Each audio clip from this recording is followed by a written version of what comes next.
Hello दोस्तों, तो कैसे हो आप सभी लोग। तो दोस्तों, मूवी की शुरुआत होती है आज से ठीक 20,000 साल पहले, जब यूरोपीय लोग कबीलों में रहा करते थे और एक साथ शिकार करने जाते थे। इसी बीच हमें कबीले के सरदार टाऊ को दिखाया जाता है, जो कि जंगलों में अपने कबीले वाले लोगों के साथ शिकार करने के लिए आया था। और इनके सामने होता है जंगली भैंसों का एक झुंड, जिस पर ये लोग अटैक कर देते हैं। तभी टाऊ के बेटा केड़ा के पीछे एक भैंसा पड़ जाता है, जिसे देखकर टाऊ केड़ा को रास्ते से हटने के लिए कहता है, लेकिन यहाँ केड़ा भैंस को देखकर डर की वजह से भागने लगता है और ये भैंस भी उसे अपने सींगों पर उठाकर खाई की तरफ भागने लगती है। ये देखते ही टाऊ भाले से उस भैंसे पर वार करता है और ये वाला ठीक भैंसे के ऊपर आकर लगता है, लेकिन तब तक इस भैंसे ने केड़ा को खाई के ऊपर उछाल दिया होता है। और यहाँ पर कहानी शिफ्ट होती है एक हफ्ते पहले, जहाँ टाऊ का पूरा कबीला सर्दियों का खाना इकट्ठा करने के लिए जंगलों में जाने वाला होता है। इसी रात केड़ा की माँ केड़ा के पिता से कहती है कि अभी केड़ा को शिकार पर मत ले जाओ, मैं उसे खोना नहीं चाहती हूँ, अभी वो बहुत ही ज्यादा छोटा है। इस पर टाऊ कहता है कि सर्दियां आने वाली हैं और अगर हम शिकार पर नहीं गए तो हम सब भूखे मारे जाएंगे। अगली सुबह ये लोग शिकार पर निकल जाते हैं और थोड़ी देर तक चलने के बाद एक पत्थर की स्मारक तक पहुंचते हैं, जो कि कभी पहले इनके पूर्वजों ने बनाई थी। यहाँ पर दूसरे कबीले के लोग भी होते हैं, जो कि शिकार की तलाश में निकले थे। इसी रात ये सब लोग एक साथ बैठकर खाना खाते हैं और फिर अगली सुबह शिकार पर निकल जाते हैं। ये रास्ता दोस्तों बहुत ही खतरनाक होता है और ऐसे ही इनके पूर्वजों ने भी अपनी जान गंवा दी थी, इसलिए वो पत्थर की स्मारक उनकी याद में बनाई गई थी। आगे चलकर इनके कबीले को एक जंगली सुअर मिलता है, जिस पर ये लोग अटैक कर देते हैं और टाऊ केड़ा को इसी जंगली सुअर को मारने के लिए कहता है, पर केड़ा को इस पर तरस आ जाता है, इसलिए टाऊ उसके हाथ से हथियार छीनकर खुद उसे मारता है और केड़ा से कहता है कि तुम बहुत ही बुज़दिल हो और जंगल की दुनिया का एक हुसूल है, जो ताकतवर है वो कमजोर को मारकर खुद जिंदा रहेगा और हमें भी ऐसा ही करना है, वरना हम भी मारे जाएंगे। इसी रात जब ये लोग शिकार मारकर खा रहे होते हैं, तभी एक शेर यहाँ पर आकर इस कबीले के एक लड़के को अपने साथ उठाकर ले जाता है और ये सारे लोग देखते ही रह जाते हैं। ये लोग इस लड़के की याद में एक स्मारक बनाते हैं, फिर अपने शिकार पर निकल जाते हैं। ये लोग घने जंगलों में भी शिकार की तलाश में जाते हैं, लेकिन इन्हें वहाँ कुछ भी नहीं मिलता, इसलिए ये लोग रात को एक गुफा में ठहरते हैं। यहाँ टाऊ केड़ा के हाथ पर तार से कुछ निशान बनाता है और कहता है कि जब रात के समय तुम निशानों को तारों की तरफ करोगे तो तुम्हें अपना घर का रास्ता पता चलेगा, यानी कि ये एक तरह का नक्शा है। अगली सुबह जब ये लोग शिकार करने निकलते हैं तो इन्हें रास्ते में जंगली भैंसों के पैरों के निशान दिखते हैं, जिसे देखकर ये लोग समझ जाते हैं कि शिकार आसपास ही है और फिर ये लोग मौका मिलते ही भैंसे पर अटैक कर देते हैं और कहानी प्रेजेंट में आ जाती है। यहाँ भैंसे ने केड़ा को चट्टान से फेंक दिया था और जब टाऊ और कबीले वाले लोग यहाँ पर आते हैं तो देखते हैं कि केड़ा अभी भी चट्टान के छोटे से पत्थर के सहारे लटका हुआ है। कबीले वाले उसे हिम्मत देते हैं, लेकिन तभी वो पत्थर भी टूट जाता है और केड़ा पत्थरों की चट्टानों से टकराता और इन चट्टानों के बीच छोटे से जगह पर गिर जाता है। टाऊ अपने बेटे केड़ा को बचाने के लिए नीचे जाने लगता है, लेकिन कबीले वाले लोग उसे रोक देते हैं, क्योंकि ये जगह बहुत ही खतरनाक थी। इसलिए ये लोग टाऊ को समझाते हैं कि केड़ा तक पहुँचने का कोई रास्ता नहीं है, तुम्हारा बेटा जा चुका है, लेकिन हम तुम्हें नहीं खोना चाहते, तुम हमारे कबीले के सरदार हो। और टाऊ इनकी बात मान लेता है, लेकिन वो पूरी रात इसी चट्टान के पास बैठकर अपने बेटे को पुकारता रहता है, लेकिन केड़ा कुछ जवाब नहीं देता। इसलिए सभी लोग केड़ा की याद में स्मारक बनाते हैं और अपना शिकार लेकर वापस अपने कबीले आ जाते हैं। इधर केड़ा को चट्टान पर देखकर उसके ऊपर एक गिद्ध आकर बैठ जाता है। इससे पहले कि वो केड़ा को खाना शुरू ही करता, केड़ा होश में आ जाता है और गिद्ध को नीचे फेंककर अपने पिता को पुकारता है, लेकिन यहाँ पर कोई भी नहीं हो। इसलिए केड़ा हिम्मत करके अपनी जख्मी पैर के साथ चट्टान पर चढ़ने की कोशिश करता है। नीचे एक गहरी खाई होती है, इसी बीच बारिश होना भी शुरू हो जाती है। इसी वजह से केड़े का हाथ छूट जाता है और वो नीचे खाई में गिर जाता है, लेकिन यहाँ पर पानी भरा हुआ था, इसलिए केड़ा बच जाता है। केड़ा अपने टूटे हुए पैर को लकड़ी से बांधकर चट्टान के ऊपर पहुँचता है, जहाँ वो देखता है कि स्मारक बनी हुई है इसी के नाम की। ये देखकर केड़ा समझ जाता है कि उसके पिता और कबीलों वालों को यकीन हो गया था कि केड़ा अब इस दुनिया में नहीं रहा,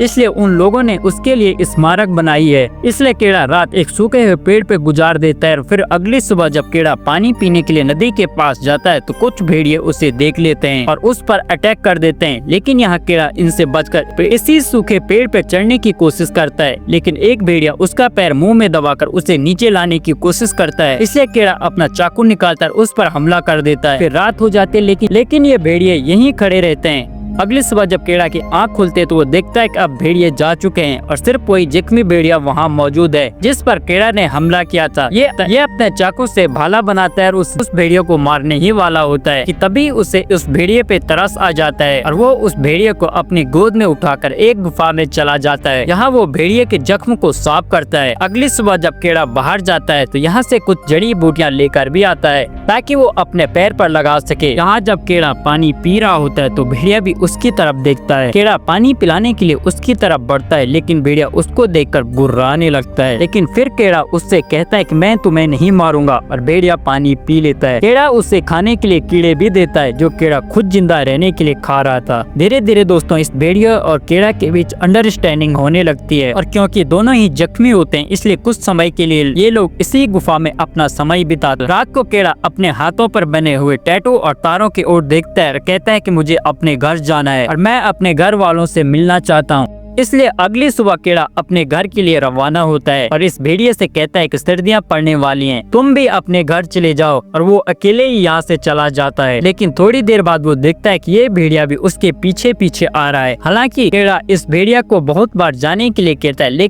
लेकिन यह भेड़िया केड़ा के साथ ही चलता रहता है और जैसे इस भेड़िए की नजर इन जंगली सूअरों पर पड़ती है तो फौरन उनका शिकार करना चालू कर देता है, पर उनके हाथ कुछ भी नहीं लगता। जिसके बाद ये दोनों अच्छे दोस्त बन जाते हैं। इसके बाद भेड़िया एक खरगोश को मारता है, इससे ये दोनों अपना पेट भरते हैं और फिर दोनों एक साथ सो जाते हैं। अगली सुबह जब केड़ा नहीं उठ भेड़िया उसका मुंह चाट कर उसे जगाता है। केड़ा को इस भेड़िया पर बहुत ही ज्यादा बदबू आ रही थी इसलिए वो नदी में नहाने के लिए इसे फेंक देता है और फिर दोनों मजे से नहाते हैं। इसी बीच भेड़िया एक मछली पकड़ता है ताकि अपना पेट भर सके। इसके बाद केड़ा अपनी घर की तरफ चल देता है। अब केड़ा और ये भेड़िया दोनों एक साथ शिकार करते हैं, दोनों एक साथ रहते हैं। केड़ा भेड़िए को एक नाम देता है अल्फा। एक रात जब ये दोनों बैठे होते हैं तो यहाँ पर कुछ और भेड़िए आ जाते हैं अल्फा, जिन्हें देखकर अल्फा उनके पास चला जाता है, यानी कि ये अल्फा का ही परिवार था। जिसे देखकर केड़ा अल्फा से कहता है कि तुम्हें अपने परिवार के साथ जाना चाहिए और अल्फा भी ऐसा ही करता है। जिसके बाद वो अकेले ही अपने घर की तरफ आगे बढ़ता रहता है। अब सर्दियों का मौसम आ जाता है और तेज हवाएं बर्फ का सामना करते हुए केड़ा लगातार अपने सफर पर चलता रहता है। इसी बीच कुछ दूर उसे कुछ भेड़िए दिखाई देते हैं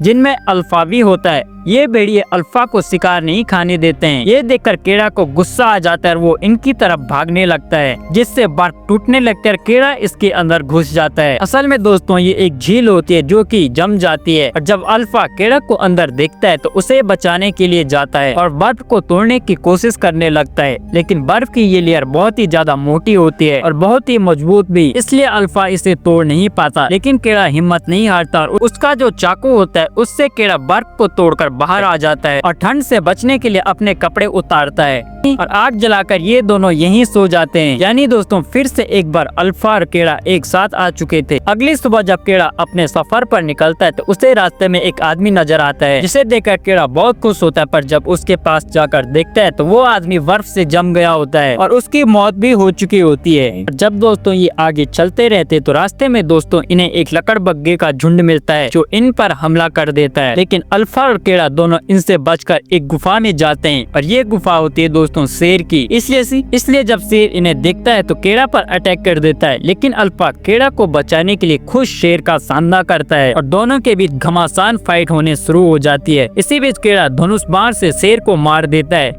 लेकिन यहाँ पर अल्फा बहुत ही ज्यादा जख्मी हो जाता है। केड़ा अल्फा के घाव पर दवाई लगाकर कहता है कि तुम भी हमारे जैसे हो, मैं तुम्हें हमेशा अपने साथ रखूंगा। अगली सुबह ये दोनों फिर से अपने सफर पर निकल पड़ते हैं और कुछ दूर चलने पर केड़ा को वही स्मारक नजर आती है जो कि शुरुआती सफर में उसे मिली थी, यानी वो अपने घर से कुछ दूरी पर था। लेकिन जब ये लोग आगे जाते हैं तो भेड़िया जमीन पर गिर जाता है क्योंकि उसके जख्म अभी भी सही नहीं हुए थे। केड़ा अल्फा को अपनी गोद में उठा लेता और फिर अपने घर की तरफ आगे बढ़ने लगता है, लेकिन अब उसमें इतनी हिम्मत नहीं थी कि वो आगे जा सके, इसलिए वो भी रास्ते में ही बेहोश हो जाता है और दोनों ही बर्फ में जमीन पर गिर जाते हैं। तभी केड़ा को याद आता है कि जब उसकी माँ उसके पिताजी को मना कर रही थी कि इसे अपने साथ मत ले जाओ, लेकिन तब टाओ कहता है कि तुम इसे जितना कमजोर समझते हो ये उतना कमजोर है नहीं। ये देखकर केड़ा को तुरंत होश आ जाता है और वो हिम्मत करके फिर से अल्फा को अपनी गोद में उठाता है और घर की तरफ चलने लगता है। थोड़ी दूर चलने के बाद केड़ा अल्फा को लेकर अपने कबीले के पास आ जाता है और जब केड़ा अपने कबीले में आ जाता है तो उसे देखकर बिल्कुल सब लोग बिल्कुल हैरान हो जाते हैं क्योंकि उसकी गोद में एक भेड़िया था, वो भी जिंदा, क्योंकि आज तक सभी कबीले में मरा हुआ जानवर लेकर आते थे। केड़ा को देखकर उसके माँ और पिताजी बहुत ही ज्यादा खुश होते हैं। केड़ा अपने माँ और पिताजी से बस एक ही बात करता है कि अल्फा को बचा लीजिए, अल्फा को बचा लीजिए, और फिर वो खुद बेहोश हो जाता है। और जब केड़ा की आंख खुलते है तो वो अपने आप को घर के अंदर देखता है और पास में अल्फा भी लेटा हुआ होता है, जो कि बहुत ही ज्यादा जख्मी होता है। इसी बीच एक औरत अल्फा के बच्चे को उठाती है और उसका स्वागत करती है। यहाँ केड़ा को पता चलता है कि ये एक फीमेल भेड़िया थी और प्रेग्नेंट थी। यही अल्फा के बच्चे होते हैं। कबीले वाले इन्हें खुशी खुशी अपने साथ रख लेते हैं। केड़ा अल्फा से कहता है कि अब सब कुछ ठीक हो गया है। लास्ट में ये सब एक साथ बैठे हुए होते हैं, जहां अल्फा के बच्चे भी पास में खेल रहे होते हैं। यानी कि दोस्तों यहीं से शुरुआत होती है इंसान और जानवर के बीच दोस्ती की। और फिल्म के आखिरी में हम देखते हैं कि कबीले वाले फिर से शिकार करने जाते हैं, लेकिन इस बार ये भेड़िए भी इनके साथ होते हैं और यहीं पर ये मूवी खत्म हो जाती है। तो दोस्तों आज का वीडियो आपको कैसा लगा मुझे कमेंट में जरूर बताना। अगर आपको वीडियो पसंद आया हो तो वीडियो को लाइक, चैनल को जरूर से सब्सक्राइब कर देना। मैं मिलता हूँ आपसे एक नई वीडियो में, तब तक के लिए गुड बाय।